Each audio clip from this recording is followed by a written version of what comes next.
मला वाटतंय न्यूटनचा वैश्विक गुरुत्वाकर्षणाचा सिद्धांत हा टॉपिक सुरू होता. कोणी याबद्दल काही माहिती सांगेल का की काय मागच्या लेक्चर मध्ये काय झालं होतं, तुम्हाला तो टॉपिक कसा वाटला, तुमचा अभ्यास कसा आहे याबद्दल? कोणीही ज्याला सांगायचं तो हँड रेज करेल. आपला लास्ट टाइम नियम होता ना की जो कोणाला उत्तर द्यायचं असेल तो काय करेल, हँड रेज करेल आणि मग उत्तर सांगेल. बरोबर ना?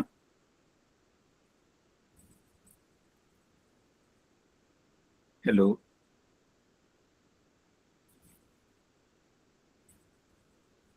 आठवत नाही का काही? माझी स्क्रीन दिसते सर्वांना? Yes sir. ओके, चुकलं तरी काही हरकत नाही, पण तुम्ही बोललात तर मला कळेल ना की आपल्या लेसन मध्ये काय चाललं होतं, गुरुत्वाकर्षण मध्ये आपण काय काय पाहिलं, कोणती अशी नवीन गोष्ट जी तुम्हाला आठवणीत राहील मागच्या लेक्चर मध्ये. अवघड आहे का सायन्स खूप? अभ्यास केला नाही असं काय आहे का? अभ्यास नाही केला सर. रीड पण नाही केलं 10 मिनिटं अगोदर काय टॉपिक झाला होता वगैरे? मग आपण वैश्विक गुरुत्वाकर्षणाचा नियम.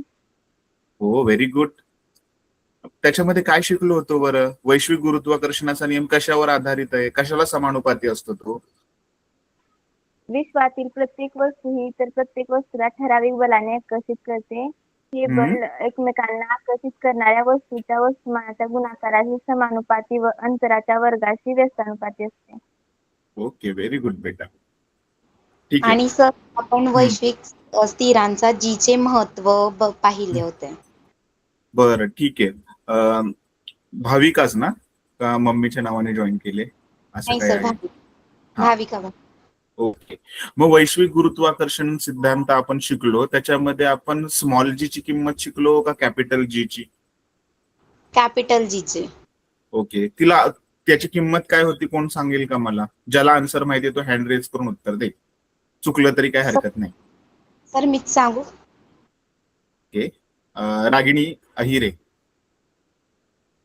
6.673 गुणिले 10⁻11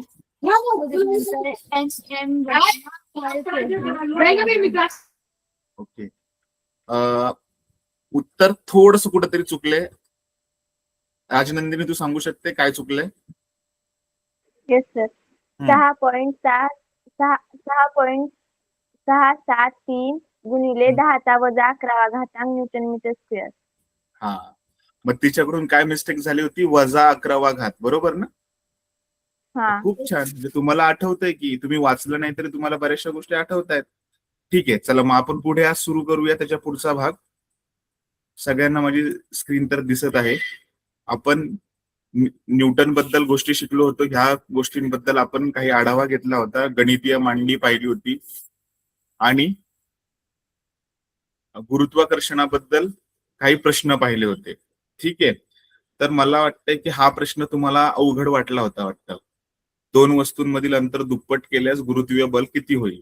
कमी होईल का वाढेल? कोण सांगेल? 1/4. 1/4 म्हणजे कमी होईल. सर कमी होईल. Okay, very good. कमी होईल सर. ओके, आता तुम्ही सगळेजण रूल तोडताय असं मला वाटतंय. आपला रूल काय आहे की ज्याला उत्तर द्यायचं तो हँड रेज करेल. ठीक आहे, काही नाही होतं असं.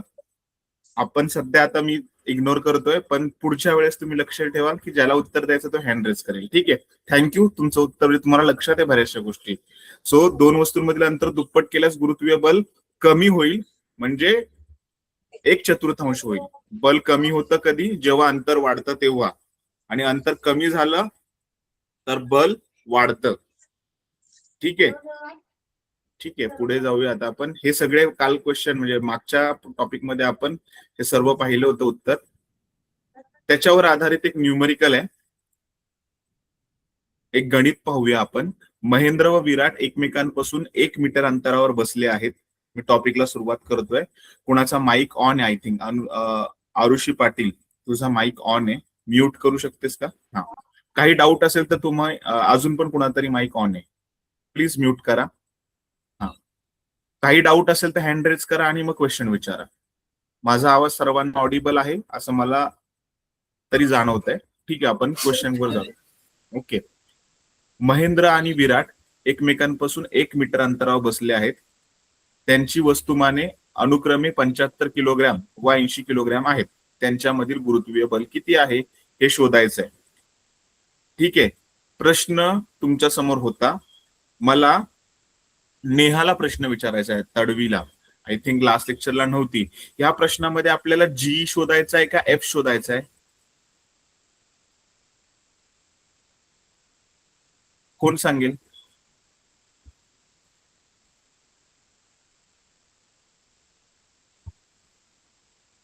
हा विजय काशीद म्हणून कोण कोण जॉईन झाले? तर जी शोधायचा आहे, ग्रॅव्हिटी.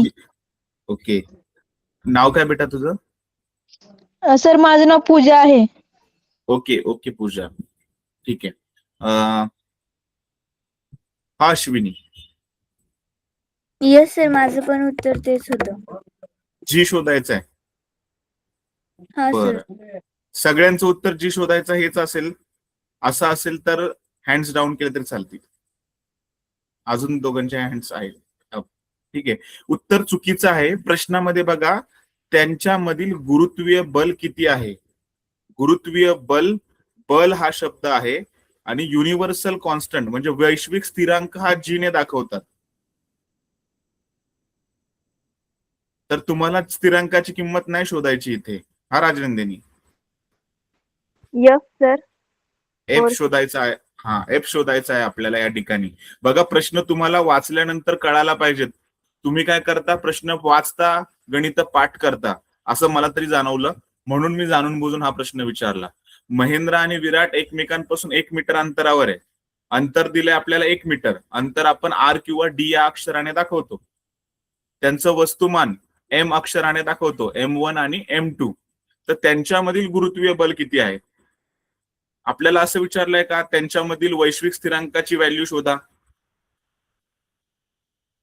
नाही ना, गुरुत्वीय बल. हा, मग तुमचं चुकलं इथं. आणि आता मी तुम्हाला हा प्रश्न विचारला, त्याच्यामुळे आपल्याला एक गोष्ट तरी कळाली की बाबा तुम्हाला हा प्रश्न कळाला नव्हता आणि हे तुम्ही डिस्कस केलं मी तुमच्यासोबत, म्हणून आपण त्या गोष्टीपर्यंत पोहोचू शकलो.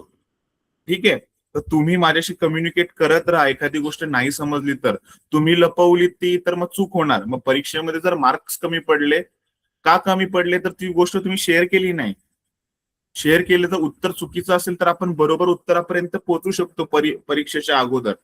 ठीक आहे, तर आपल्याला दिलेली माहिती आहे, डिस्टन्स आपण आर या अक्षराने दाखवतो, 1 मीटर. आता विराट आणि महेंद्र पहिला घेतलेला आहे म्हणून महेंद्रचा M1 वस्तुमान आहे, विराटसाठी M2 वस्तुमान मानलंय. आणि जी सगळीकडे कॉन्स्टंट असतो, आपण 2 दशांश चिन्हापर्यंतच उत्तर शोधतो ना, म्हणून आपण 6 पूर्णांक म्हणजे 6.673 लिहिला नाही तरी सुद्धा चालेल, गुणिले 10⁻11. या किमती आपल्याला माहिती आहे आणि आपल्याला शोधायचं आहे न्यूटनच्या सिद्धांतानुसार एफ. मग सूत्र काय आहे आपलं? F is equal to G_m1m2/r². मग इथे आपल्याला जी ची किंमत लक्षातच पाहिजेत, ती परीक्षेमध्ये देत नाहीत. ते विचारतात की तुम्हाला नक्की जी ची व्हॅल्यू माहिती आहे का, मग तिथे आपल्याला सबस्टिट्यूट करावी लागते. ह्या सगळ्या किमती आपण गणितामध्ये भरला. जीच्या ठिकाणी 6.67 6.67 गुणिले 10⁻11. महेंद्रचं वस्तुमान गुणिले विराटचं वस्तुमान, आणि त्यांच्यामधलं अंतर किती दिलं होतं? 1 मीटर. म्हणून छेदामध्ये 1 मीटरचा वर्ग केला. 1चा वर्ग केला तरी उत्तर 1च येतं. आणि हे गुणाकाराचं स्वरूपातलं म्हणजे 75 गुणिले 80 आणि त्याला गुणिले 6.67 केलं, 6.67 केलं तर गुणाकार पूर्ण सोडवला तर आपल्याला उत्तर मिळणार 4.002 गुणिले 10⁻7. मी तुम्हाला लिहिण्याला सांगत नाही, कारण की ही नोट्स मी तुमच्यासोबत शेअर करतो ग्रुपमध्ये, त्यामुळे तुम्ही लिहिण्यावर लक्ष नका ठेवू. आता फक्त तुम्ही समजून घ्या. इथपर्यंत क्लिअर आहे सर्वांना? पुढे जायचं. सर हा गुणाकार कसा सोडवला ते एकदा समजावा ना. 75 गुणिले 80 करायचं. 75 गुणिले 80 केल्यानंतर काय गुणाकार येईल? 75 आणि 80 चा करा बघू. आणि त्या गुणाकाराला 6, 6, 7 ने गुणाकार करायचा आणि मग 2 घरानंतर दशांश चिन्ह द्यायचं. स्क्रीन ऑफ झाली. एक मिनिट.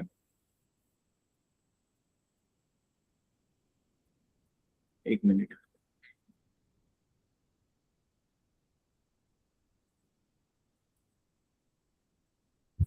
सर उत्तर 6000 येत आहे. कसं 6000 येईल? गुणाकार कर, नीट उत्तर कर. 6000 कसं येईल? सर उत्तर 4560 आलं. एक मिनिट. माझी स्क्रीन मी दाखवतो तुम्हाला. स्क्रीन ऑफ झाली होती चुकून.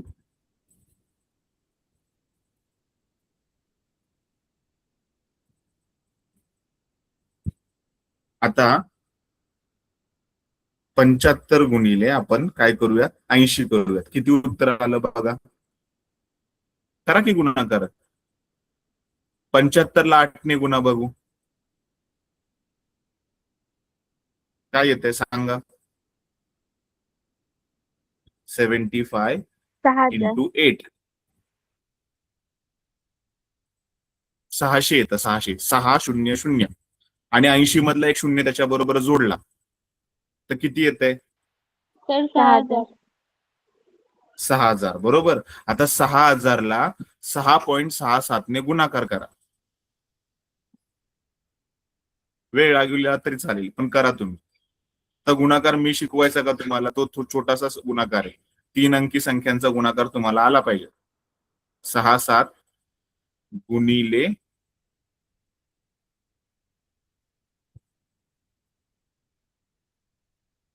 6 ने गुणा ना. 6 6 7 ला 6 ने गुणा. 6 6 7 ला 6 ने गुणलं तर किती येतंय? 4002 आला.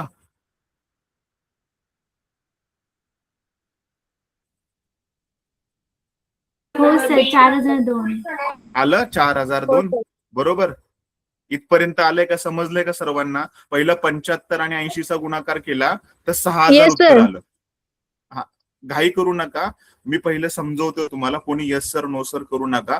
कारण की काही जण गणित सोडवत असतात, त्यांचं गुणाकार व्हायला वेळ लागतो आणि उत्तर चुकतं. मग इथपर्यंत कळालं? पहिलं तुम्ही 75 आणि 80 चा गुणाकार केला. छेदामध्ये 1 आहे तर सगळ्यांच्या छेदामध्ये 1 असेल तर भागाकार होणार नाही, ते तिथेच राहणार. 1 चा वर्ग 1 असेल. आता फक्त आपल्याला गुणाकार सोडवायचा होता. 75 गुणिले 80 केले तर 6000 किती आलं होतं उत्तर? प्लस 6000. 6000 ला 6.67 ने तर दशांश चिन्ह विसरून जा. 6 6 7 ला 6 ने जर गुणलं तर उत्तर येतं 4002. बरोबर. त्या 4002 मध्ये 6000 वर किती शून्य असतात? 3 शून्य ना. हो सर. हो सर. बरोबर. बरोबर. मग ते 4002 आले ना, त्याच्या पुढे 3 शून्य लिहा बरं. लिहिले? हो सर. लिहिले ना. मग आता तुमच्याकडं जे उत्तर आहे ते असं असेल बघा. मी पेन ऑन करतो. Just minute. 6000 म्हणजे 4002 होते. बरोबर. 4000 म्हणजे 4 2 वेळा 0. हा बरोबर. आणि त्याच्या पुढे 3 शून्य. आता ते त्याच्यामध्ये आपण एक गोष्ट विसरलोय. 8 वजा 11. बरोबर. स्क्रीन दिसते का तुम्हाला? माझ्या स्क्रीनवर मी नंबर लिहिलेत. बरोबर. Yes sir. 10चा वजा 11वा घात म्हणजे काय? तो अंशामध्ये. मग जर त्याला मी छेदामध्ये घेऊन आलो, ठीक आहे, हे गुणिले आहेत ना, त्याला गुणिले किती आहेत? 10चा वजा 11वा घात. एवढं उत्तर केलं तरी उत्तर बरोबरच आहे. पण ते दशांश रूपातलं उत्तर सोडवण्यासाठी आपण काय केलं? हे वजा 11 होते ना, हे 3 शून्य आहेत ना. 1 2 3. बरोबर. आणि दशांश चिन्ह 6-7 मध्ये किती दशांश चिन्ह होते? 2 दशांश चिन्ह होते, बरोबर का? 6 दशांश चिन्ह 6-7 म्हणजे 2 घरानंतर दशांश चिन्ह द्यायचं आहे. तर पहिला आपण उत्तर किती लिहिणार? पहिलं उत्तर लिहिणार 4002 आणि 2 नंतर पुन्हा काय लिहिणार आपण? 3 शून्य लिहिले होते. मग 2 घरं आपल्याला सोडावी लागतील ना अजून पुढे. Yes sir. म्हणजे उत्तर किती येणार? इथे असं येणार 4002 बरोबर.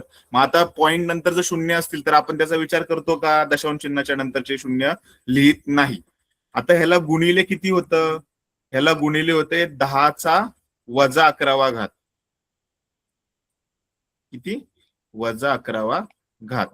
मग आता मी काय करतोय? हे दशांश चिन्ह 1, 2 आणि 3 बरोबर ना? असंच होतं का? आणि पुढे एक 4 म्हणजे मी 4 घरानंतर काय करतोय? 0, 2च्या पुढचा 0 म्हणजे एक घर, मग नंतर 2 म्हणजे दुसरं घर, 2च्या अगोदर एक संख्या आहे, 2 शून्य आहेत ना, त्यातला एक 0 तिसरं घर आणि 4च्या नंतरचा 0 असं चौथं घर. असे 4 घरानंतर दशांश चिन्ह दिलं तर 11तनं 4 गेले, उरतात किती? 7. म्हणून इथं आलंय 4.002 गुणिले 10⁻7. कळलंय का? Yes sir. जर नसेल समजलं तर मी तुम्हाला ह्या टाईपचं एक गणित लेक्चर घेतो आणि ह्याच्यामधलं या टाईपचं अजून एक गणित समजून सांगतो. ठीक आहे. हा, कुणाला जागृतीला काहीतरी क्वेश्चन होता? येस जागृती. सर याच्यातली स्टेप मला कळले नाही. जॉईन केलं होतं? Yes sir. कधी? लेट? नो सर, मी प्रेयरच्या टायमाला जॉईन झालेली. ओके ओके ओके ओके ठीक आहे, मी क्लिअर करतो. कुठून नाही समजलं तुला? सर सेकंड स्टेप पासून. 75 गुणिले 80 केले, उत्तर किती आलं आपलं? 6000. एवढं तर माहितीये. हो. नंतर काय केलं आपण? 75 गुणिले जर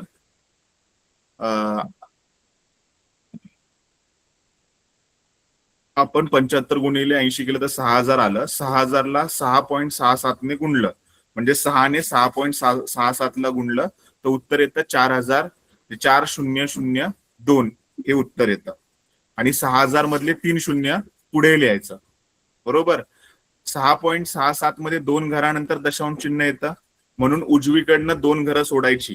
म्हणजे आपलं जे उत्तर होतं या ठिकाणी, जेव्हा 6000 आणि 6.67 गुणाकार केला त्यावेळेस उत्तर आलं होतं आपलं 4, 2 वेळा 0 आणि 2च्या पुढे 3 शून्य. इथपर्यंत तर कळलं होतं का? हे पण नाही कळलं?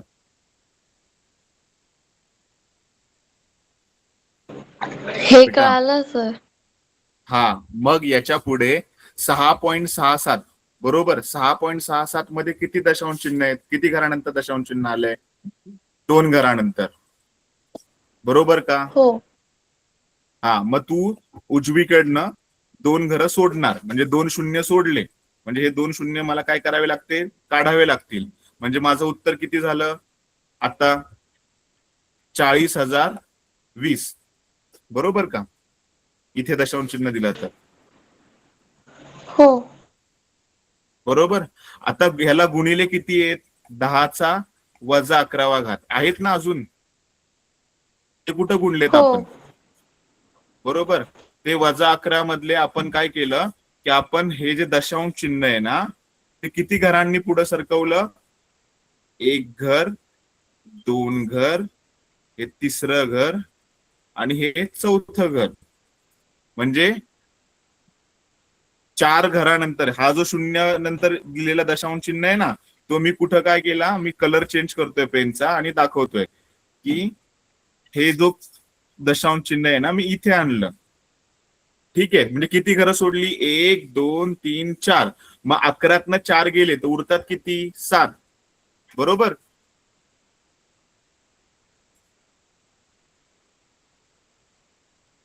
म्हणून 4 घरं पुढे आल्यामुळे, अधिक 4 घरं पुढे आल्यामुळे 11तनं -11तनं 4 घरे पुढे आलो. मग -11 आणि 4 यांच्यातला फरक काढला तर तो -7 राहतो. म्हणून तिथं गुणिले 4.002 गुणिले 10⁻⁷ न्यूटन असं उत्तर दिलेलं आहे. कळलंय का? हो सर कळालं. ठीक आहे, आता आपण पुढे जाऊया. क्लिअर करतोय मी. म्हणजे जेव्हा विराट आणि महेंद्र एकमेकांपासून 1 मीटर अंतरावर बसलेले असतील तर त्यांच्यावर प्रयुक्त होणारं बल हे किती असणार आहे, 4.002 गुणिले 10⁻⁷ न्यूटन. याचा अर्थ हे बल खूप कमी आहे. म्हणजे -7 म्हणजे काय, की जर आपण ते 7 घरं अजून डावीकडे गेलो तर उत्तर येईल 0.000000 असे 6 शून्य घ्यावे लागतील आपल्याला. पहिले 0.604002 असं उत्तर येईल. म्हणजे हे बल खूप कमी आहे. आता एवढूस बल असेल 0.0004, हे बल म्हणजे जाणवत नाही आपल्याला. हे आपल्यावर पण गुरुत्व बल आपल्यावर पण काम करत असतं. गुरुत्व बल F ने दाखवतात आणि वैश्विक स्थिरांक जो आहे ना तो G ने दाखवतात. तुमचं कन्फ्युजन जे आहे ते क्लिअर झालंय का? तुम्ही गुरुत्वीय बललाच Yes, F sir. समजून बसला. हो सर. गुरुत्वीय बललाच तुम्ही F समजून बसला असाल. तर गुरुत्वीय बल F ने दाखवतात आणि वैश्विक गुरुत्वीय स्थिरांक तो कॅपिटल G ने दाखवतात. आता इथं पुढे बघा की हे बल नगण्य आहे, म्हणजे फार कमी आहे. जर महेंद्र ज्या बाकावर तो बसला आहे त्यामधील घर्षण बल 0 असेल तर या गुरुत्वीय बलामुळे महेंद्र विराटकडे सरकू शकतो. म्हणजे जर घर्षण बल म्हणजे काय, की जेव्हा आपण जमिनीवर चालतो काही दिवसांनी बघा आपली चप्पल अशी घासून घासून बारीक होते. जर घर्षण बल 0 असेल तर आपण पडू शकतो. घर्षण बलाशिवाय आपण चालू शकत नाही पृथ्वीवर कुठेही. बघा, जर जमिनीवर तेल सांडलेलं असेल आणि तुम्हाला चालायचं असेल तर तुम्ही चालू शकता का? त्याच्यावरनं घसरून पडता ना. येस का असं सर. होतं? हो सर. का असं होतं की घर्षण बल असल्याशिवाय कुठलीही व्यक्ती उभी राहू शकत नाही किंवा फ्रिक्शन होऊ शकत नाही. मग हे बल जर 0 होतं म्हणजे 4.002 गुणिले 10⁻⁷ न्यूटन इतकं होतं तर फार कमी आहे. पण ज्या बेंचवर ते 2 जण बसलेले तिथं जर घर्षण बलच नसेल तर अशाच वेळीच दोघं पण एकमेकांकडे काय सरकू शकतात. मग आता आपण नवीन कॉन्सेप्ट पाहूया याच्या पुढचा, विरामावस्था आणि बल यातील त्वरण संबंध. मी हे का शिकवतोय, कारण पुस्तकामध्ये एक दुसरं गणित आहे त्याच्यामध्ये विरामावस्था कशी असते, बल त्वरण काय आहे, विरामावस्था कशाला म्हणायचं, हे इयत्ता 9वी मध्ये आपल्याला पहिल्या पार्ट मध्ये गती आणि गतीचे नियम ह्याच्यामध्ये शिकलेलो आहे. तर मी हे थोडक्यात सांगतोय जेणेकरून तुम्हाला सराव सोडवण्यासाठी ते दुसरं उदाहरण दिलेलं आहे ते सोडवण्यासाठी मदत होईल. ठीक आहे. विरामावस्था म्हणजे कोणती अवस्था, जेव्हा एखादी वस्तू सुरुवातीला स्थिर असते आणि तिचा सुरुवातीचा वेग 0 मानला जातो, अशा अवस्थेला आपण विरामावस्था म्हणतो. मग आता तुम्हाला प्रश्न आहे माझा, तुम्ही सगळे विरामावस्थेमध्ये आहात का?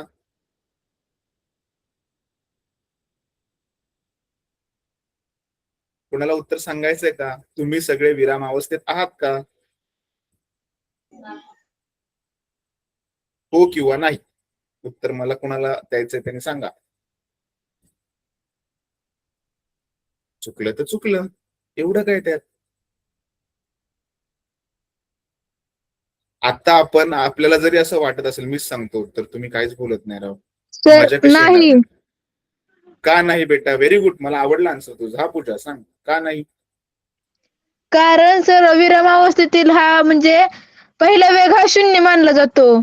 मग आपला हा पहिला वेग हा 0 नाहीये म्हणून आपण विरामावस्थेत नाही. बरं ठीक आहे. विराम अवस्था म्हणजे काय, आता मी तू जर एका जागेवर स्थिर बसलेली असेल तर अशा वेळेस आपण असं गृहीत धरू शकतो की तू विराम अवस्थेत आहेस, कारण की तू जागेवर बसलेलीस, कुठंच खालत नाही, जात नाहीयेस. आता सकाळी उठली आणि जागेवर बसली, किंवा संध्याकाळच्या वेळेस आता समोर बसून अभ्यास करते, शांत ठिकाणी बसलीस, हालचाल करत नाहीये, स्थिर आहेस, तर तू विराम अवस्थेमध्ये आहे. पण जर आपण पृथ्वीचा संदर्भ घेतला, मी पुन्हा सांगतोय, पृथ्वीचा संदर्भ घेतला तर आपण विराम अवस्थेत नाहीये. का? पृथ्वी गोल फिरते आणि त्याच्यावर आपण बसलो म्हणून आपण पण गोल फिरतोय. पृथ्वीच्या संदर्भात घेतलं तर आपण विराम अवस्थेत नाहीये.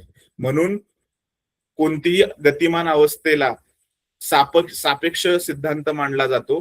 एखाद्या वस्तूचा संदर्भ घ्यावा लागतो, तेव्हा ती गोष्ट आपण स्पष्टीकरणात्मक रीतीने सांगू शकतो. कोणतीही वस्तू स्थिर असते तेव्हा तिचा सुरुवातीचा वेग काय असतो? 0 असतो. समजलंय का? तर पृथ्वीच्या संदर्भात आपण विचार केला स्वतःचा, तर आपण विराम अवस्थेत नाहीये. आता तुम्ही मला विचाराल, सर कसं, मला हे पटलंच नाही. तर मी तुम्हाला समजवतो. आता जर आपण ज्या ठिकाणी आहोत, म्हणजे घरामध्ये बसला आहात, कुठं बाहेर बसला असाल ओरंड्यात, किंवा शाळेत मध्ये कुठेतरी अभ्यासाला बसलाय तुम्ही, आणि सकाळपासून संध्याकाळपर्यंत तिथेच आहात, तर सकाळी तुम्ही कुठे होता? सकाळ झाल्यानंतर तुम्हाला दिवस रात्र कसा कळतं? पृथ्वी गोल फिरते म्हणूनच कळतं ना. दुसऱ्या दिवशी मग ज्या ठिकाणी आपण आहोत, पृथ्वी गोल फिरले. मी आज सकाळी उठून अभ्यासाला बसलो 7 वाजता, ठीक आहे, रात्रीचे 7 वाजले तर बाहेर अंधार पडला होता. याचा अर्थ काय की पृथ्वी गोल फिरली आहे म्हणून मी पण फिरलेलो, तिची गती मला पण प्राप्त झालेली आहे. तर पृथ्वीच्या संदर्भात विचार केला तर मग मी विराम अवस्थेत नाहीये. फक्त मी माझ्या संदर्भासाठी विचार केला तर माझा सुरुवातीचा वेग 0 असेल. समजलंय का? हो सर. नंतर आता Yes, sir. बल आणि त्वरण. वरण नाही बोलत, खाण्याचं वरण नाहीये, ते त्वरण आहे, आणि इंग्लिश मध्ये त्याला ऍक्सेलरेशन बोलतात. इथून पुढे जर तुम्ही सायन्स या माध्यमातून शिकणार त्यावेळेस इथं त्वरण हा शब्द नसणार आहे, तिथे शब्द असणार आहे ऍक्सेलरेशन, आणि बल या शब्दासाठी शब्द असणार आहे फोर्स. बल आणि त्वरण यातील संबंध न्यूटनच्या दुसऱ्या नियमानुसार, म्हणजे गती आणि गतीचे नियम इयत्ता 9वी मध्ये आपण शिकलोय, त्याच्यामधला हा संदर्भ आपल्याला इथे सांगितलाय की न्यूटनच्या दुसऱ्या नियमानुसार वस्तूवर प्रयुक्त होणाऱ्या बलामुळे त्वरण निर्माण होते. सर हे आम्हाला वाचून कळलंच नाही हो, सोपं काय पद्धतीने कसं सांगाल? ते एकदम सोपं आहे. समजा आता आपण एक्झाम्पल घेऊया, अश्विनी आणि माझं, ठीक आहे, अश्विनी आणि माझ्यामध्ये रेसिंगची शर्यत लागलेली आहे, धावण्याची शर्यत, ठीक आहे. तर अश्विनी पळण्यामध्ये एकदम फर्स्ट आहे, रँकर आहे, आणि मला पळायला येत नाही, पण मी पळता पळता अश्विनीला चेस केला. आता मला माहितीये मी हरणार आहे, म्हणून मी काय केलं, जाणून बुजून अश्विनीला धक्का मारला, ठीक आहे, आणि अश्विनी पडली. म्हणजे तिचा काय झाला बदल, तिचा स्पीड काय झाला, धावण्याचा वेग काय झाला, कमी झाला, बरोबर ना. पण न्यूटनच्या दुसऱ्या नियमानुसार वस्तूवर प्रयुक्त होणाऱ्या बलामुळे त्वरण निर्माण होते. आता त्वरण या शब्दाचा अर्थ काय की वेगामध्ये जो बदल होतो त्यालाच बोललं जातं त्वरण. आता आम्ही दोघं जण एकाच वेगाने पळत होतो आणि मला वाटायला लागलं की अश्विनी जिंकेल, म्हणून मी काय केलं, जाणून बुजून अश्विनीला हळूच धक्का मारला. पण अश्विनीचा वेग एवढा जोरात होता की मी हळूच धक्का मारल्यामुळे ती स्वतःला बॅलन्स करू शकली नाही आणि ती खाली पडली. मग तिचा वेग 0 झाला आणि माझा वेग जास्त झाला आणि मी जिंकलो, बरोबर. आता याच्यातनं तुम्ही काय शिकला, वेगामध्ये बदल निर्माण होतो तेव्हा काय होतं, त्वरण. पण हे त्वरण का झालं, आम्ही दोघं पण एकाच गतीमध्ये पळत होतो, अशा अवस्थेत मी एक बल लावलं, धक्का दिला म्हणजेच बल लावलं, ठीक आहे. मग बल आणि त्वरण मध्ये संबंध आहे, ते कशाने दाखवतात, फोर्स म्हणजे बल बरोबर एफ बरोबर एम गुणिले ए, म्हणजे मास गुणिले ऍक्सेलरेशन. ऍक्सेलरेशन म्हणजे त्वरण, मास म्हणजे वस्तुमान. समजलंय का आता? Yes sir. हो सर. Yes, sir. मग आता ऍक्सेलरेशन आणि बल यांचा संबंध कसा आहे, तर आपलं पहिलं सूत्र काय होतं, मी सांगताना न्यूटनचा दुसरा नियम सांगताना काय सांगितलं होतं, एफ बरोबर मास इंटू ऍक्सेलरेशन, म्हणजे एम गुणिले वस्तुमान गुणिले त्वरण ए अक्षराने दाखवतात, मास एम वस्तुमान हे एम अक्षराने दाखवतात, बल हे नेहमी एफ या अक्षराने दाखवतात. मग ते गुरुत्वीय बल असो, ढकलण्यासाठी लागणारं ओढण्यासाठी लागणारं बल असलं, बल हा शब्द आला की एफ लक्षात ठेवायचा. मग आता ह्यांचा संदर्भ कसा आहे तर ते बघूयात आपण. मग आपल्या पुस्तकात त्याचा संदर्भ सांगितलाय की जर तुम्हाला F is equal to M into A हे सूत्र माहिती आहे, तर इकडचा जो एम आहे ना उजव्या साईडचा, तो मी जर इकडे आणला, एफ ला नेऊन भागाकार केला, कारण की एम आणि ए चा गुणाकार होता, आणि इकडे आल्यानंतर तो काय होणार, भागिले होणार.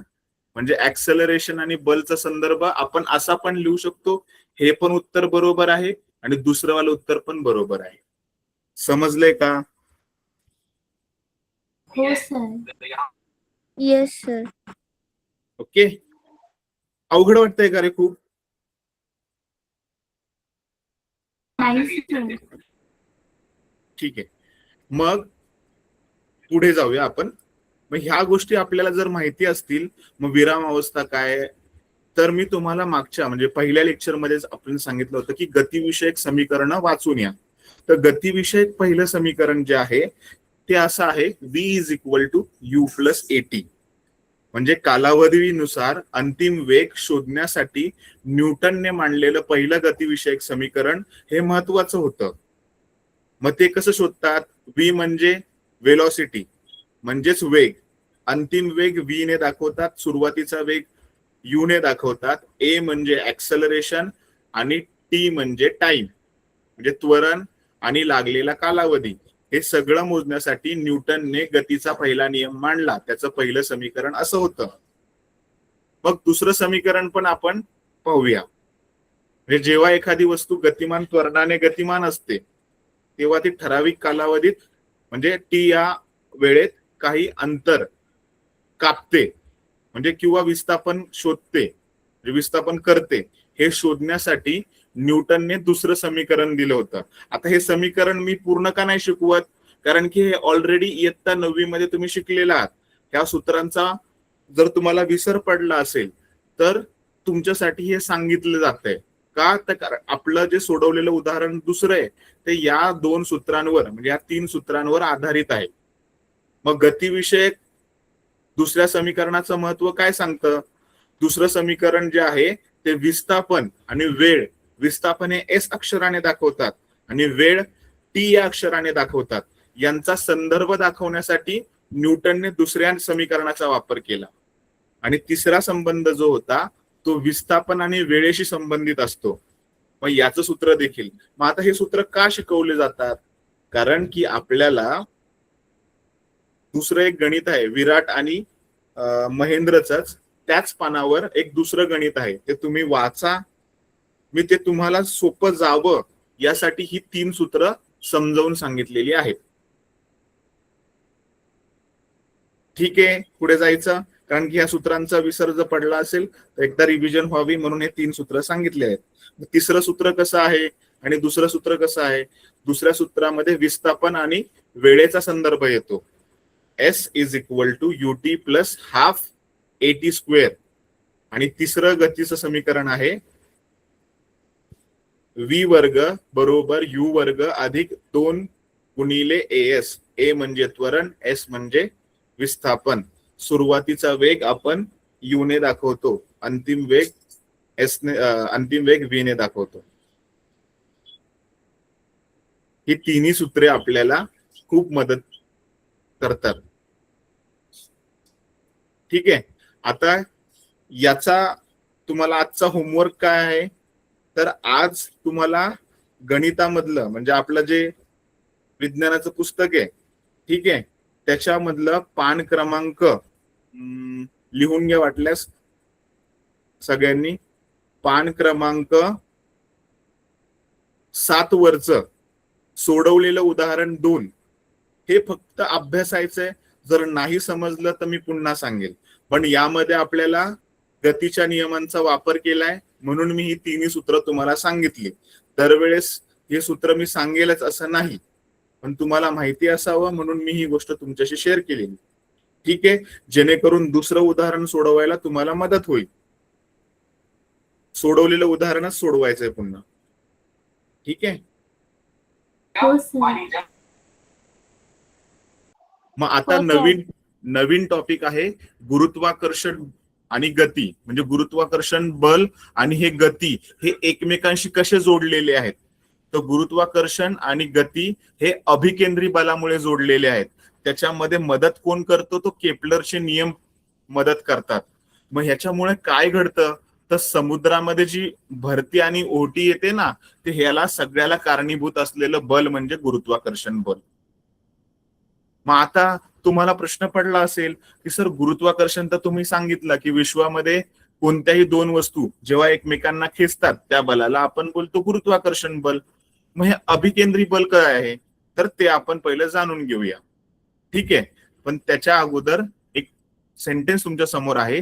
एखाद्या वस्तूचे वस्तुमान केंद्र आणि केपलरच्या नियमांचा वापर करून सिद्ध केलेला न्यूटनचा व्यस्त वर्ग नियम आपण पाहिलाय.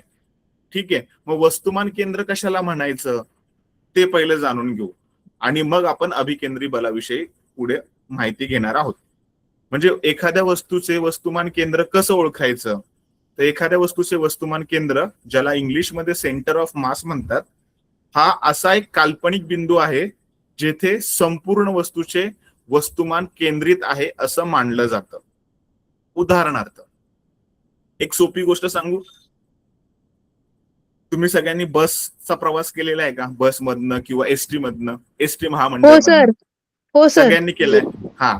मग तुम्हाला तुमचं वस्तुमान केंद्र शोधायसाठी एक तडजोड करावी लागते, माहितीये का. तिथे एक सायन्स लपलेलं आहे छोटस.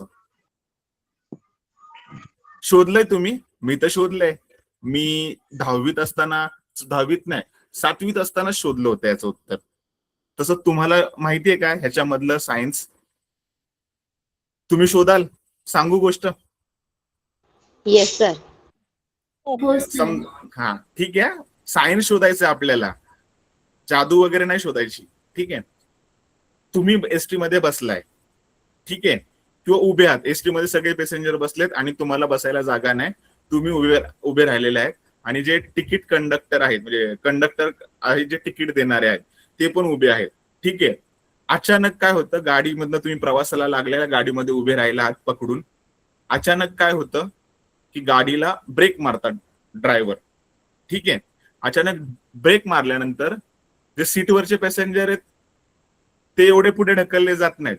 पण जेव्हा तुम्ही असता, जेव्हा काठीला वगैरे वरती जो पोल असतो त्याला पकडून उभे असतात, तर तुम्ही जास्त पुढे ढकलले जातात. पण कंडक्टर काका आहेत ना, ते काय हालत नाहीत जागचे. असं का होत असेल? तुम्ही पण उभे होता, ते पण उभे होते. इथेच आपलं वस्तू.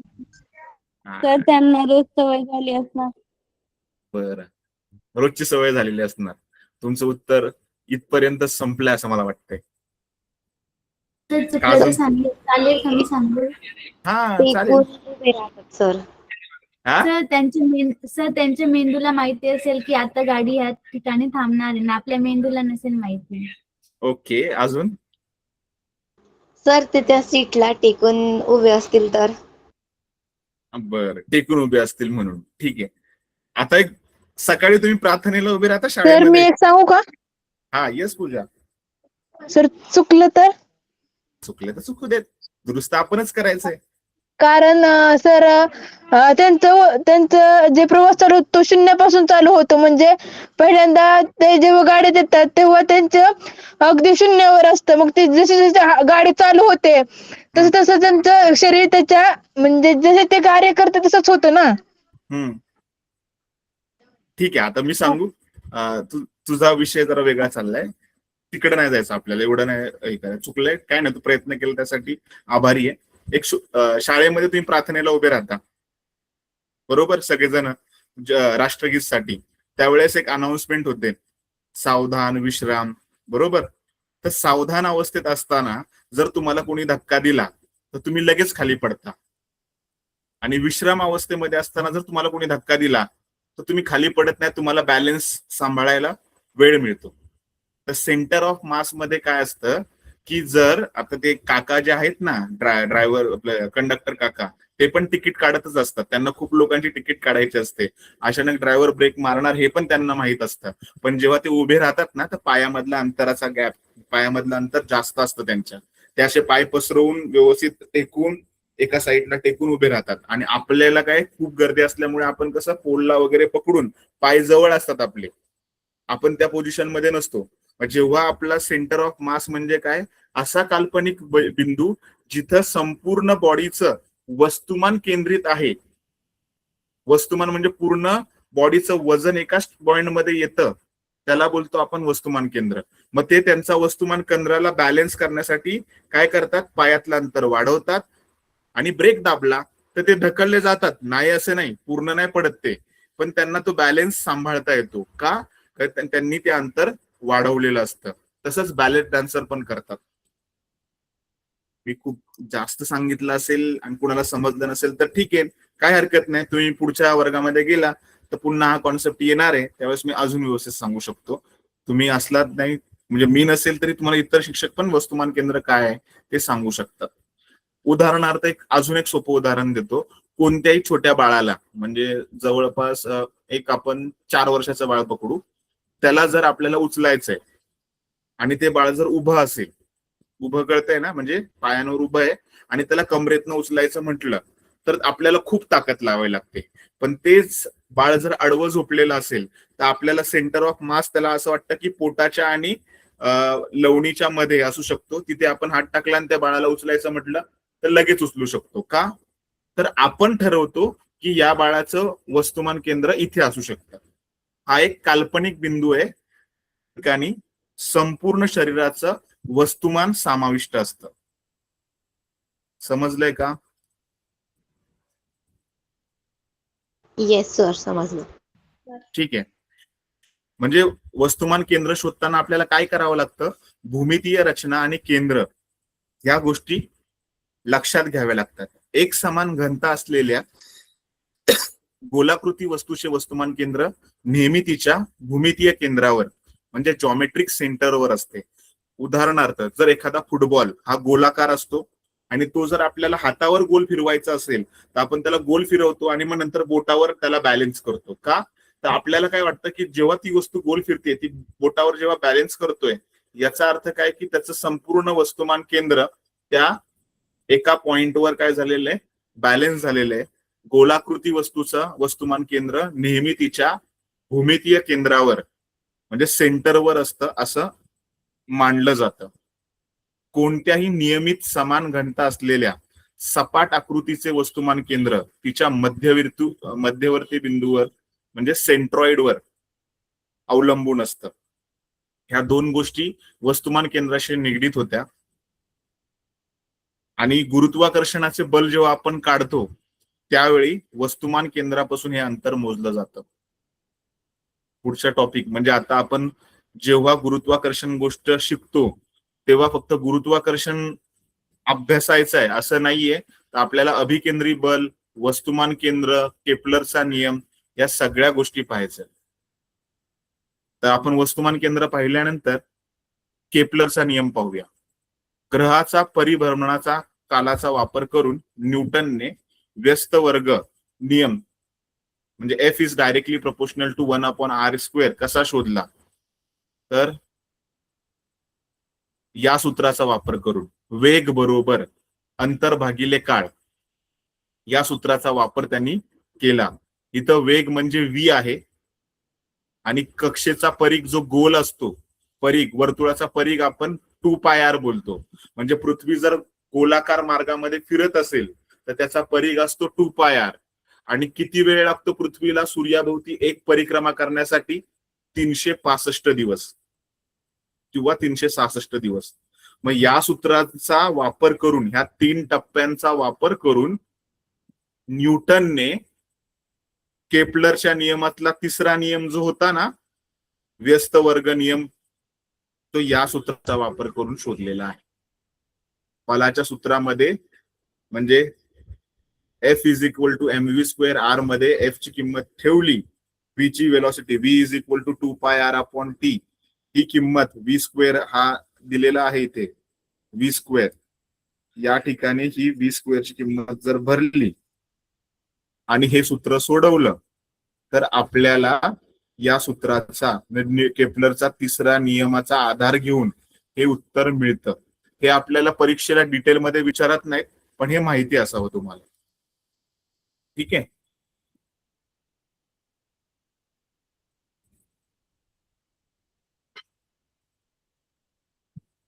आता हे विचारतात परीक्षेला की एक समान वर्तुळाकार गती म्हणजे काय आणि अभिकेंद्र बलाचे सूत्र काय आहे. तर अभिकेंद्री बलाचे सूत्र आहे F बरोबर mv square by r. m म्हणजे काय, तर फिरणाऱ्या वस्तूचे वस्तुमान. v म्हणजे काय, वस्तूचा वेग किंवा चाल. r म्हणजे काय, ती गोलाकार वस्तू ज्या मार्गात फिरते, जे सेंटर पासून असलेलं त्याचं अंतर, म्हणजे वर्तुळाकार कक्षेची त्रिज्या. जेव्हा एखादी वस्तू वर्तुळाकार मार्गाने आणि एक समान गतीने फिरते तेव्हा तिच्यावर केंद्राच्या दिशेने एक बल प्रयुक्त होते. या बलाला अभिकेंद्री बल म्हणजे सेंट्रिपिटल फोर्स म्हणतात. आणि एक समान वर्तुळाकार गती म्हणजे काय, तर एखादी वस्तू गोलाकार म्हणजे वर्तुळाकार मार्गामध्ये फिरत असेल आणि तिच्या गतीमध्ये काहीच बदल होत नसेल तर अशा गतीला एक समान वर्तुळाकार गती म्हणतात. हे पण आपण 9वी मध्ये शिकलेलो आहे. 9वीचा पहिला धडा आपला गती व गतीचे नियम खूप महत्वाचा आहे. मग इथे बघा सूर्य मध्ये आपल्याकडे पृथ्वी दिलेली आहे आणि त्या पृथ्वीच्या बाजूला मून दिलेला आहे. मून हा पृथ्वीच्या भोवती एक समान वर्तुळाकार गतीमध्ये फिरत असतो. आणि हा का फिरतो, कारण की अभिकेंद्री बलामुळे. जे पृथ्वीचं अभिकेंद्री बल आपल्या चंद्राला स्वतःच्या कक्षेमधून बाहेर जाण्याची परवानगी देत नाही. आता सर हे सर मला तुम्ही सांगताय ते माझ्या डोक्यावरून जात आहे. एक छोटीशी गोष्ट सांगतो जेणेकरून तुम्हाला लक्षात राहील. तुम्ही अभिकेंद्री बल म्हणजे काय ते सांगतो. एखादी वस्तू जर गोल फिरते आणि गोल फिरण्यासाठी सेंटर मधनं त्याच्यावर फोर्स अप्लाय केला जातो, म्हणजे केंद्रामधून जो बल अप्लाय केला जातो, प्रयुक्त केला जातो, त्याला अभिकेंद्री बल म्हणतात. म्हणजे वस्तूची डायरेक्शन कुठे पाहिजेत, केंद्राच्या दिशेने पाहिजे, त्याला अभिकेंद्री बल बोलतात. उदाहरणार्थ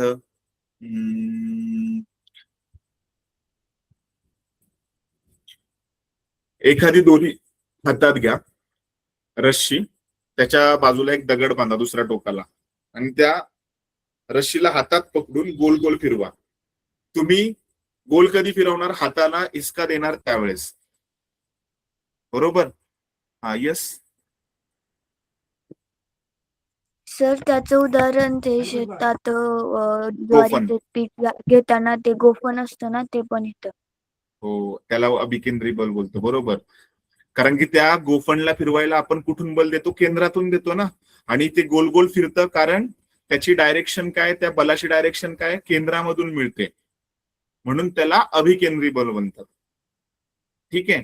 आणि दुसरं एक बल आहे जे ह्याच्या विरुद्ध काम करतं, त्याला बोलतात अपकेंद्री बल. ते आपण जेव्हा तुम्ही पुढच्या इयत्तेत जाल 11वी आणि 12वी मध्ये, तेव्हा तुम्हाला एक प्रश्न विचारला जातो, अभिकेंद्री बल कशाला म्हणायचं आणि अपकेंद्री बल कशाला म्हणायचं. त्यामुळे हा टॉपिक विसरू नका की मला 10वीला मार्क्स मिळाले म्हणजे झालं, असं नाही. जर तुम्ही सायन्स विषय घेणार असाल तर तिथं आपल्याला याचा अभ्यास पुन्हा करायचा आहे. ठीक आहे. अभिकेंद्री बल कशाला म्हणतात हे आपल्याला परीक्षेला विचारलं जातं. अभिकेंद्री बलाचं सूत्र काय आहे तर ते आपल्याला माहिती असावं. ठीक आहे, पुढे जाऊया. मग अभिकेंद्री बल, न्यूटनचा नियम, केपलरचा नियम आणि न्यूटनचा नियम, ह्या सगळ्यांना मिळून गुरुत्वाकर्षण बलाबद्दल आपण शिकलो. मग हे गुरुत्वाकर्षण बलामुळे असं पृथ्वीवर काय बदल पडतो, मग ह्याला का शिकण्याची गरज पडली आपल्याला, तर ह्याचं उत्तर आहे भरती आणि ओहोटी.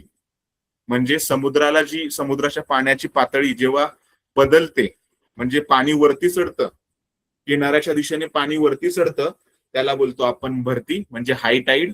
आणि किनाऱ्यापासून पाणी जेव्हा लांब जातं, जर तुम्ही समुद्र किनाऱ्यावर गेला असाल तर भरती आणि ओहोटी ही समुद्राला येत असते, त्याला बोलतो आपण लो टाईड. ओहोटीला लो टाईड बोलतो. आणि हा पार्ट आपल्याला भूगोलाच्या पुस्तकामध्ये पुन्हा सुद्धा आहे. मग ही भरती आणि ओहोटी का होतं, तर चंद्राचं गुरुत्वाकर्षण हे पृथ्वीवर सुद्धा कार्य करतं. आता बोलाल की चंद्र आपल्या पृथ्वीपासून लांब आहे, त्याचं वस्तुमान पण पृथ्वीपेक्षा कमी आहे. मग तो कसा इम्पॉर्टंट आहे, तर चंद्र काय करतो, आपलं गुरुत्वाकर्षण बल पृथ्वीवर लावतो आणि पृथ्वी काय करते, आपलं गुरुत्वाकर्षण बल चंद्रावर लावते. त्यामुळे दोघं पण एकमेकांना पकडून आहेत, धडकत पण नाहीत आणि एकमेकांपासून लांब पण जात नाही. पण पृथ्वीवर 71% पाणी आहे आणि 28% जमीन आहे. मग हा बल कशावर काम करतो, तर पाण्यावर ह्याचा प्रभाव पडतो. मग ज्या ठिकाणी चंद्राचं गुरुत्वाकर्षण जास्त असतं त्या ठिकाणी पाणी वरती चढलं जातं. जिथं चंद्राचं गुरुत्वाकर्षण कमी होतं तिथं पाणी काय होतं, किनाऱ्यापासून खाली उतरलं जातं. ठीक आहे, लांब जात. मग समुद्राच्या पाण्याची पातळी एका दिवसात 2 वेळा बदलते, पण ती नियमित कालावधीने बदलते, कधी वाढते कधी कमी होते. मग जे पाणी आत शिरतं त्याला बोलतो आपण भरती, आणि काही वेळा पाणी समुद्राचं पाणी मागे जातं त्याला बोलतो आपण ओहोटी. याचं प्रमुख कारण काय आहे, चंद्राचं गुरुत्वीय आकर्षण बल.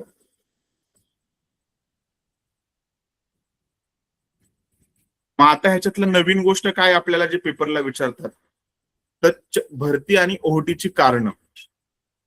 चंद्राच्या अगदी जवळ असणाऱ्या पृथ्वीवरील समुद्राचे पाणी चंद्राच्या गुरुत्वीय आकर्षणामुळे वर ओढले जाते, त्याला बोलतो आपण भरती. म्हणजे पाण्याचा फुगवटा जिथे होतो त्याला बोलतो भरती, आणि पाण्याची पातळी जिथे कमी होते त्याला बोललं जातं ओहोटी. मग सर हे शिकण्याची गरज काय, तर आपल्याला परीक्षेमध्ये प्रश्न विचारला जातो याच्यावर की चंद्राच्या दिशेने असलेल्या पाण्याचा फुगवटा जिथे तयार होतो त्याला भरती आपण बोलतो, पण त्याच वेळी त्याच्या अगदी विरुद्ध दिशेला म्हणजे 180 अंश कोणावर अभिकेंद्री बलामुळे पाणी फुगते आणि तिथे पण काय होतं, भरती येते. म्हणजे समजा की चंद्राचा फोर्स उजव्या बाजूनी आहे, फक्त उजव्या बाजूनी, तर डावीकडच्या बाजूला सुद्धा भरती आलेली असते. ओहोटी कुठे येते, उत्तर आणि दक्षिण ध्रुवाच्या ठिकाणी. बघा समोर एक चित्र आहे, चंद्र उजव्या कोपऱ्यामध्ये, तुमच्या हाताच्या उजव्या साईडला आहे चंद्र, मध्ये पृथ्वी आहे आणि निळा भाग दाखवलेला आहे. ओहोटी कुठे आहे, दक्षिण ध्रुव आणि उत्तर ध्रुवावर. आणि भरती कुठे आहे, मध्यभागी. म्हणजे ज्या साईडला चंद्र आहे त्या साईडला पण भरती आहे आणि विरुद्ध बाजूला पण काय असणार आहे, भरती. म्हणजे भरती जेव्हा होते तेव्हा 180 कोणावर अभिकेंद्री बलामुळे पाणी काय होतं, फुगतं, म्हणजे दोन्ही साईडला असं पसरलं जातं. त्याच वेळेस ओहोटी कुठं असते, दक्षिण उत्तर ध्रुवावर, म्हणजे 90 अंशाच्या कोणावर. मग जिथे ओहोटी होते म्हणजे काटकोनातच, म्हणजे 90 अंशाच्या कोणावर पृथ्वीवरील स्थानावर पाणी काय होतं, कमी होतं. आता हे तुम्हाला दोनच कंडिशन दाखवल्यात, वेगवेगळ्या अंतरावर गेला तसं वेगवेगळं कंडिशन होत जातं. 180 म्हणजे समोरासमोरची बाजू, 90 म्हणजे काटकोन त्रिकोणाची बाजू, काटकोनाची बाजू. ओठी येते त्यावेळेस 90 अंशावर असलेल्या ठिकाणी, म्हणजे तिथे काय असते, ओटी असते. आणि भरती असेल तर 180 डिग्रीवर समोरासमोर. सरळ कोन मध्ये असतो ना, सरळ कोन म्हणजे 180 वाला, आणि 90 अंशाचा कोन म्हणजे काटकोन.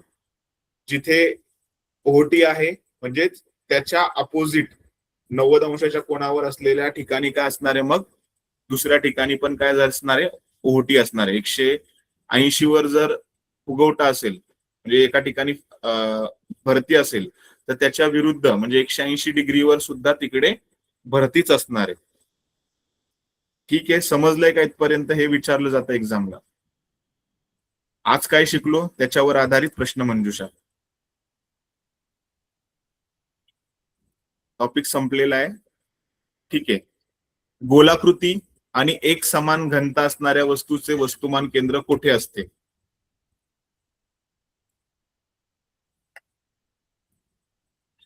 यस राजनंदिनी.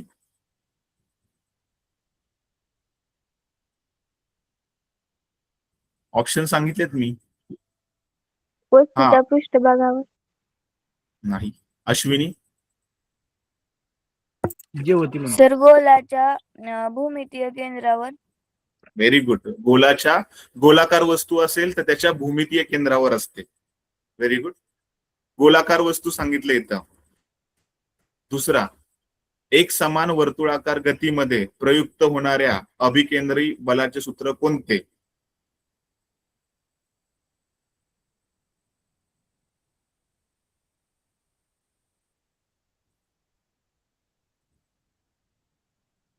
हा Rajnandini? F = mv²/r. Very good. Last question. न्यूटनने व्यस्त वर्ग नियम सिद्ध करण्यासाठी केपलरच्या कोणत्या नियमाची मदत घेतली? पहिला नियम, दुसरा नियम, तिसरा नियम?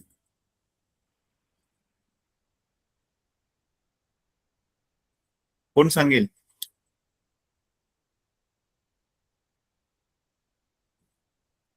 पूजा, तू सांगू शकते का? सर मला स्क्रीन दिसत नाही. बाकीच्यांना तर दिसते. आरुषी, तू सांगू शकते?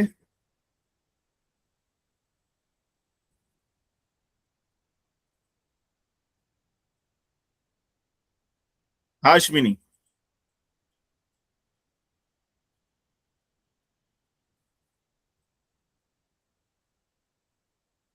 हा अश्विनी, सांगू शकतेस का आन्सर?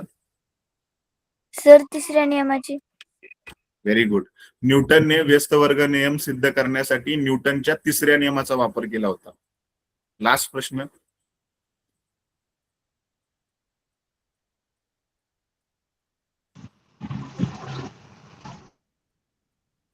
हा भाविका? सर ऑप्शन ए चंद्रामुळे. चंद्रामुळे. भरती आणि ओटी कुणाच्या कारणामुळे होते? तर चंद्रामुळे. चंद्रामुळे. ठीक आहे. लास्ट. भरती असलेल्या स्थानापासून किती अंशाचा कोन असणाऱ्या ठिकाणी ओटी येते? भरती असलेल्या स्थानापासून किती अंशाच्या कोन असणाऱ्या ठिकाणी ओटी येते? सर पर्याय सांगाल का मला?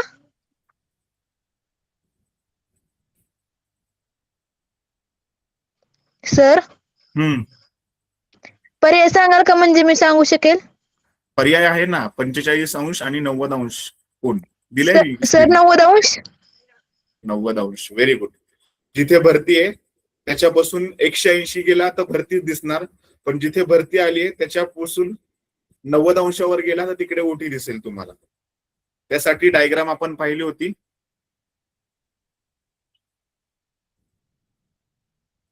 की ज्या ठिकाणी चंद्र आहे आणि चंद्राच्या विरुद्ध बाजूला जिथं भरती लिहिलंय, या दोन्ही ठिकाणी काय आहे? भरती आहे. आणि चंद्रापासून जिथे ओहोटी लिहिलेले आहे, जिकडे चंद्र आहे, चंद्रापासून जर सरळ रेष मारली आणि वरती गेलो आपण, पृथ्वीच्या मध्यभागापासून वरती गेलो, तर काटकोन अंशाचा कोण होतोय? काटकोन म्हणजे 90 अंशाचा. म्हणून जिथे भरती आली आहे तिथून पुढे जर 90 अंश पुढे आपण चालत गेलो तर त्या ठिकाणी काय असणार आहे? ओहोटी. ठीक आहे. विज्ञान म्हणजे केवळ वस्तुस्थितीबद्दल माहिती गोळा नाही करत आपण, तर निसर्गामधल्या काही गोष्टी आहे त्या स्वतः आपण जाणून घेतो, याला आपण सायन्स बोलतो. ठीक आहे. आजपर्यंत इथेच थांबूयात. कोणाला काही डाऊट आहेत का तर त्यांनी पटकन शेअर करा. मला वाटतं तुमचं दुसरं लेक्चर चालू होईल कदाचित. हा यस भाविका, तुझा काय डाऊट आहे? नो सर, तो आधीचा हँड रेज केला गेला होता. Okay okay. आज काय गोष्ट जी कळली नाही, जरा समजायला अवघड होती, आणि कोणती गोष्टी सोपी होती म्हणजे लक्षात राहील काय? सर जे भरती ओहोटी होतं ना, ते समजायला सोपं होतं. ओके. अवघड? आणि सर त्याचं गणित होतं ना, हे महेंद्रचं आणि विराटचं, ते थोडं अवघड वाटलं. ओके, अवघड वाटलं. आता येईल का? सोडवलं तर तुम्ही प्रॅक्टिस केली तर येईल का तुम्हाला? हो सर, येईल आता. ठीक आहे. चुकलात तरी हरकत नाही, पण तुम्ही तुमच्या गोष्टी सांगा मला, किंवा सर आम्हाला जमत नाही, आम्ही काय केलं पाहिजे. आपण नक्की त्याच्यावर चर्चा करू आणि उत्तरापर्यंत पोहोचू. चूक झाली तरी चालेल, कदाचित चूक माझ्याकडून पण होत असते कधी, पण ते आपण शेअर केली, एकमेकांना सांगितलं, डिस्कशन केलं, तर ते पेपरच्या अगोदर त्याचं आपल्याकडे सोल्युशन असेल. ठीक आहे, आतापर्यंत आपण इथे थांबूयात. आज जे झाले त्याची नोट्स मी तुम्हाला ग्रुपवर सर पाठवतो. होमवर्क काय आहे? होमवर्क आहे पान क्रमांक 7 पुस्तकाचं, त्यातलं सोडवलेलं उदाहरण 2 ते तुम्हाला सोडवायचंय. Okay sir. फक्त दुसरं उदाहरण सोडवायचंय का दोन्ही? पहिलं उदाहरण आता मी सोडून घेतलं तुमच्याकडून, दुसरं तुम्हाला सोडवायचं. Okay sir, thank you. चल bye. Sir thank you. Bye sir. Thank you sir.